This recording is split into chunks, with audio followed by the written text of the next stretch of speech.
చూస్ country delight, live better. ఇప్పుడే country delight యాప్ని download చేసుకోండి.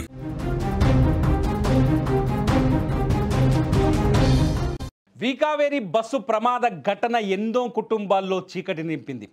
ఎంతోమంది కుటుంబాల్లో విషాదాన్ని నింపింది. దాదాపు 23 మంది ప్రయాణికులు ప్రాణాలు కోల్పోయినట్టుగా తెలుస్తుంది. తాజాగా బెంగళూరు నుంచి హైదరాబాదుకు వచ్చి పటాన్ చెరువులో తమ బంధువులను కలుసుకున్న ఒక తల్లి కొడుకు కూడా ఈ బస్సు ప్రమాదంలో మంటల్లో కాలి బూడిదైపోయారు. మీరు ఫోటోలో చూస్తున్నారు. ఆవిడ పేరు ఫిలోమిన్ బేబీ, అట్లాగే అతని పేరు కిషోర్. ఫిలోమిన్ బేబీ కొడుకు కిషోర్. ఈ తల్లి కొడుకులు ఇద్దరు హైదరాబాద్ పటాన్ చెరువులో ఉన్న తమ బంధువులను కలిసేందుకు వారం రోజుల క్రితం వచ్చారు. పటాన్ చెరువులో సంతోషంగా తమ బంధువులని కలుసుకున్నారు, బంధువులతో గడిపారు. ఆ బంధువులతో వారం రోజులు చాలా హ్యాపీగా ఉండి నిన్న సాయంత్రమే మరణం పిలిచిందేమో పాపం వీళ్ళని పిలిచిందేమో. వీకావేరి బస్సు రూపంలో మృత్యువు వాళ్ళని లాక్కెళ్ళిందేమో అనిపిస్తుంది. ఫిలోమిన్ బేబీ కిషోర్ తల్లి కొడుకులిద్దరూ హ్యాపీగా ఎంతో సంతోషంగా వారం రోజుల పాటు వాళ్ళ కుటుంబ సభ్యులతో గడిపి వారం తర్వాత తమ స్వస్థలం బెంగళూరుకి బయలుదేరారు ఈ ఫిలోమిన్ బేబీ అలాగే కిషోర్. రాత్రి బస్ ఎక్కారు. పటాన్ చెరువు వరకు ఆ వీకావేరికి సంబంధించిన మినీ బస్ వాళ్ళని తీసుకొచ్చింది. ఆ తర్వాత అక్కడ నుంచి ఈ మెయిన్ బస్సులోకి వచ్చారు. మెయిన్ బస్సులో వీళ్ళ సీట్ నెంబర్ వచ్చేసి L8 L9. ముందు వరుస నుంచి డ్రైవర్ ముందు నుంచి 3వ బెర్త్ వీళ్ళది. లోయర్ బెర్తులు తీసుకున్నారు. హాయిగా గాఢ నిద్రలో ఉన్నారు. రాత్రి 2:30 నుంచి 3:30 ఆ ప్రాంతంలో ఈ ప్రమాదం జరిగింది. గాఢ నిద్రలో ఉన్నారు.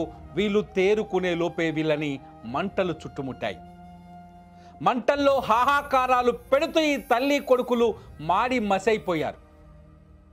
ఈ తల్లి కొడుకులు ఇద్దరు చనిపోయినట్టుగా నిర్ధారణ అయ్యింది.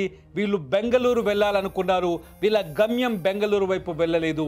మృత్యువు వీళ్ళని అనంత లోకాలకు తీసుకెళ్ళింది. హైదరాబాద్ నగరానికి రాకపోయి ఉన్నున్నా, వాళ్ళ బంధువులను కలుసుకునేందుకు రాకపోయి ఉన్నున్నా వీళ్ళు బతికుండే వాళ్ళేమో.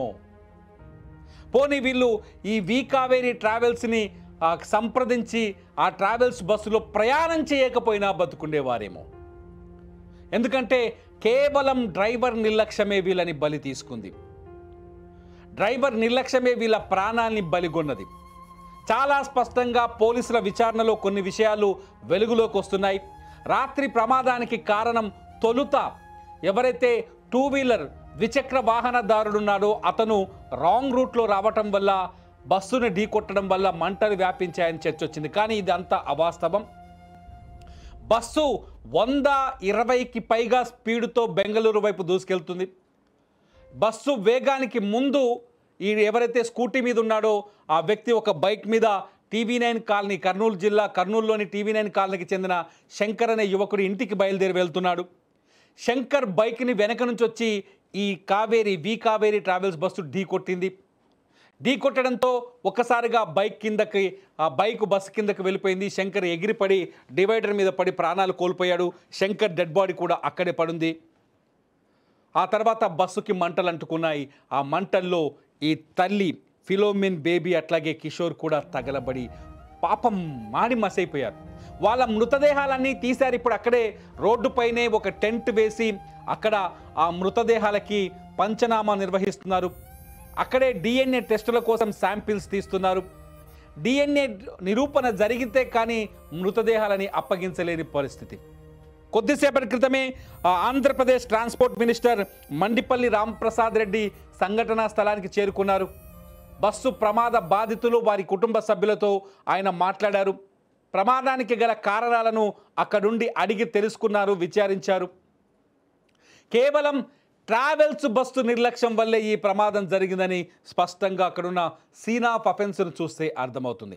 ప్రాథమిక నివేదికల ప్రకారం వీకావేరి ట్రావెల్స్ యాజమాన్య నిర్లక్ష్యమే ఈ ప్రమాదానికి కారణం. అన్యాయంగా ఫిలోమిన్ బేబీ, ఆమె కొడుకు కిషోర్ ఇప్పుడు ప్రాణాలు కోల్పోయారు. వాళ్ళు హైదరాబాదుకు రాకపోయినా బతుకుండేవారేమో. ఈ ట్రావెల్స్ బస్సుల ప్రమాదాలు ఇప్పుడు కొత్తేమీ కాదు. గతంలో ఇటువంటి దుర్ఘటనలు, దుర్సంఘటనలు చాలా ఉన్నాయి. ఎంతోమంది జీవితాల్లో చీకటిని కమ్మేసిన సందర్భాలున్నాయి. ఎంతోమంది జీవితాల్ని నాశనం చేసిన సందర్భాలు ఉన్నాయి. అయినా ఎవరు పట్టించుకున్న పాపాన పోవట్లేదా అనిపిస్తుంది కొన్నిసార్లు ఇటువంటి సంఘటనలు జరిగింది చూస్తుంటే. కేవలం బస్సు డ్రైవర్ నిర్లక్ష్యమే ఇవాళ ఫిలోమిన్ బేబీ ఆమె కొడుకు కిషోర్ మరణానికి కారణమైందని తెలుస్తూ ఉంటే బాధ కలుగుతోంది. నిజంగా ఈ నిర్లక్ష్యానికి శిక్ష ఏమేయాలి? ఈ నిర్లక్ష్యానికి కారణమైన వ్యక్తులని ఎలా శిక్షించాలి? 23 మంది ప్రాణాలని బలి తీసుకున్న ఈ నిర్లక్ష్యంగా వ్యవహరించిన వ్యక్తులని ఎలాంటి శిక్ష వేస్తే వాళ్ళకి న్యాయం జరుగుతుంది? స్లీపర్ బస్సుల్లో ప్రయాణం ఎంత ప్రమాదకరమా అనే విధంగా జరిగిన ఈ సంఘటన పైన మీ అభిప్రాయాన్ని షేర్ చేయండి ఈ వీడియో కింద. ఖచ్చితంగా ప్రజల అభిప్రాయాలు బలంగా వ్యక్తమైనప్పుడే ఇటువంటి సంఘటనల పైన ప్రభుత్వాలు కఠినమైన చర్యలు తీసుకుంటాయి. మీరు మీ వాయిస్ని వినిపించండి. మీ వాయిస్ని ప్రభుత్వం వరకు చేర్చే ప్రయత్నం మేము చేస్తాం. చూస్తూనే ఉండండి లైవ్ అప్డేట్స్ కోసం సుమన్ టీవీ.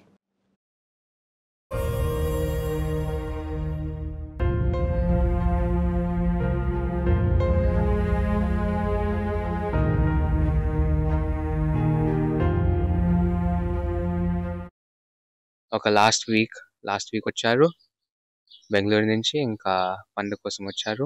ఇంకా yesterday నైట్ వెళ్ళారు. అది ఒక 1 వీక్ ఉన్నారు. మా అంకుల్ అవుతారు, మా మామ, ఇంకా మా అమ్మమ్మ. మాకు ఇంకా ఏం తెలియదు. మా అమ్మ ఇంకా నాన్న వెళ్ళారు ఇప్పుడు కర్నూలుకి. ఇంకా ఏం తెలియదు. వాళ్ళ ఏం చేయట్లేదు. ఇంకా ఆయననా ఏదో మార్షల్ ఆర్ట్స్ నేర్పిస్తారు. ఇప్పుడు పతాంజలికి వెళ్ళారు. అక్కడ బస్ ఏదో మిడ్ ట్రాన్స్పోర్ట్ ఉందని అక్కడి నుంచి బస్కి వెళ్ళారు.